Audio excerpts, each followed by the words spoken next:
in a partnership with Israel. Well, this is exactly what the Arab peace plans of 1982 at Fez and 2002 at Beirut advocated. So he's not being original.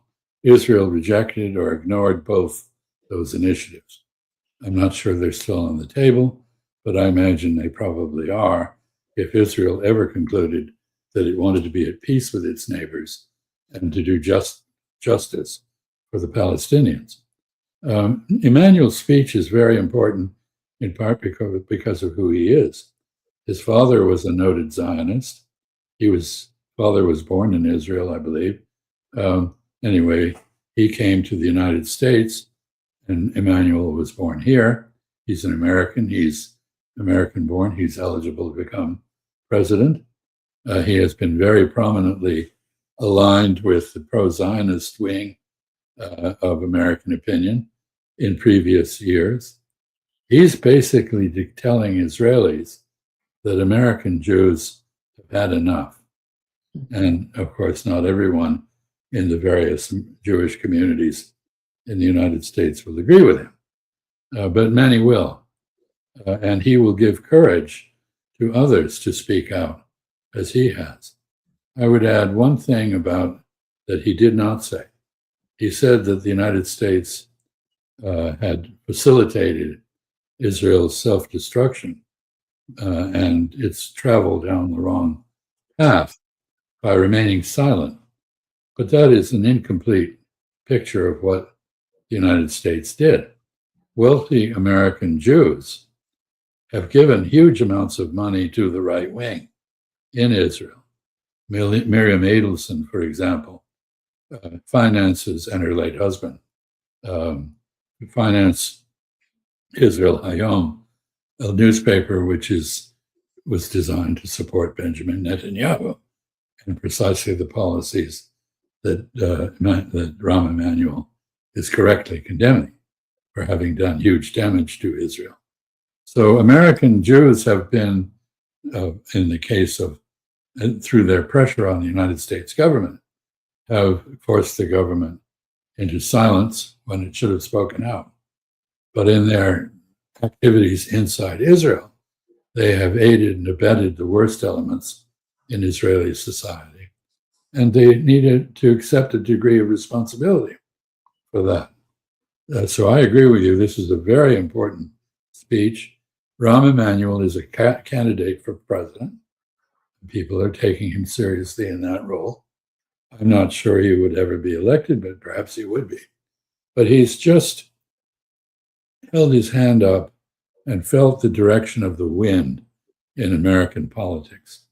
You cannot, as a Democrat, which is what he is, you cannot win an election now without addressing the Palestine issue.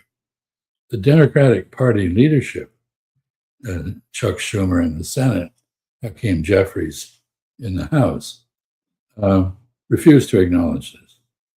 But the rank and file, the members of the party, demand that the party change its position on this and speak out against the abuses of Palestinians by Israel and the aggression Israel is conducting against its neighbors. And Emanuel is absolutely correct.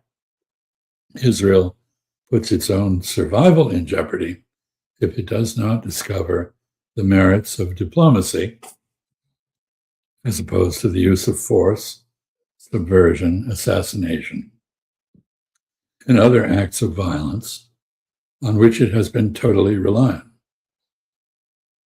Yeah.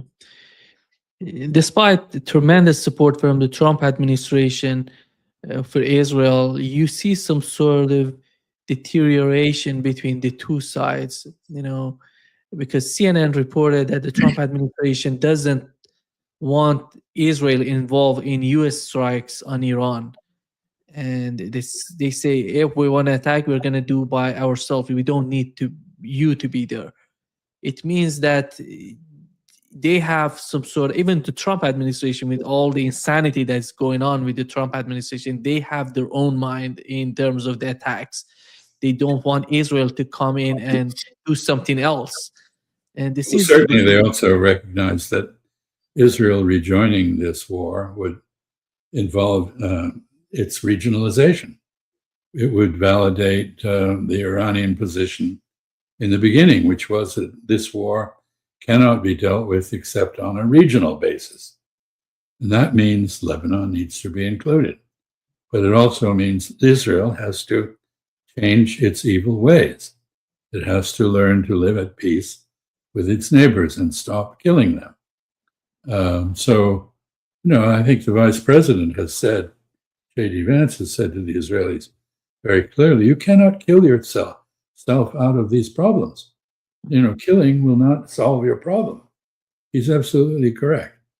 And the fact that we now have factions in both parties, a dominant faction in the Democratic Party, a minority faction in the Republican Party, saying the same thing in slightly different words, really is very significant, because it means that the blank check that the United States has given Israel in the past is being torn up. That the United States now is prepared to condition its relations with Israel on Israeli behavior. And if Israeli behavior is unacceptable, then the United States will feel free not to back Israel as it has in the past. I mean, that is the significance of this. It is an important moment because of Rahm Emanuel's Jewish heritage, his position in American politics. It is not a surprise, by the way, that he is very blunt, direct, and outspoken. He has always been blunt, direct, and outspoken on many issues.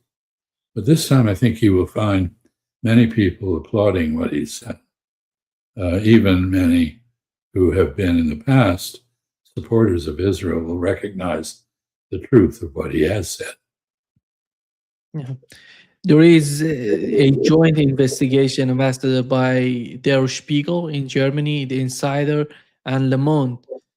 And it shows that it says an extensive secret military cooperation between Russia and China, including discussions on countering Western weapons and disrupting Starlink and training Russian drone operators, and jointly developing advanced missile defense systems. This is, and as in the article calls the new axis of evil. It's what is that? Because I think there are a number of points that are there garbled. First of all, there's nothing new about this. The Chinese and the Russians have been cooperating in developing new weapon systems for some time. And who are they aimed at? They're aimed at the United States. Why? Because the United States has declared both of them to be enemies, and the United States is actively attacking them with economic warfare, and in the case of Ukraine, with military warfare by proxy. In the case of China, the United States is backing the losing side in the Chinese Civil War in its unwillingness to negotiate an accommodation with the winning side, the Communist Party. So the United States has made itself an outright enemy of both countries, and should not be surprised that they cooperate to counter that. I don't see anything new in this at all. I would not describe this as an alliance, because I don't think there are mutual commitments of the kind associated with an alliance, but it is an entente. It is a limited partnership for limited purposes.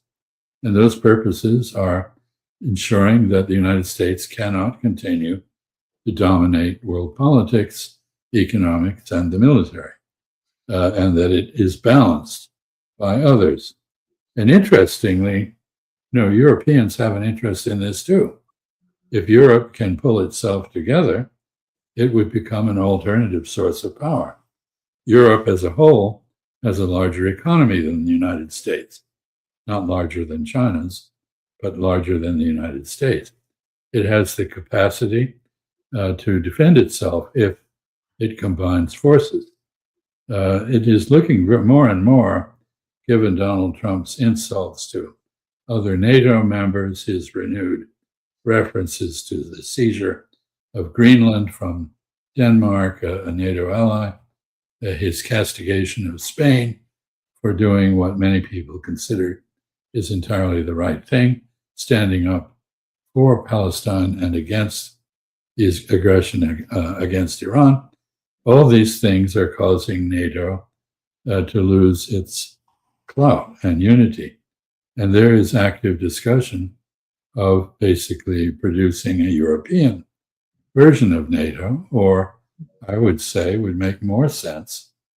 We may see this depending on how the 2028 election in the United States comes out. It would make more sense for the Supreme Command in Mons, the institution at Brussels, to be Europeanized, so that the commander of NATO is not an American, but a European. And the United States is not in the lead, but in the background, a backstopper, a buttress, a reinforcer of European capabilities, but not a substitute for them, and certainly not a director of European affairs, which should be determined by Europeans themselves. I think all this is in the wings. It's coming. Anyway, it does not help to go to Ankara and declare that you despise NATO, it cheats you, it's useless, and so forth. And various members of NATO, like Spain, are terrible. And you're only there because you admire Recep Tayyip Erdogan. I mean, that is not diplomacy, whatever that is. It's a kind of 2.5-year-old acting irrationally. I think you had a 2.5-year-old, so I know you probably know what I'm talking about. Yeah, exactly. Thank you so much, Ambassador, for being with us today. Great pleasure, as always. Keep up the good work, Neiman, and have a great weekend.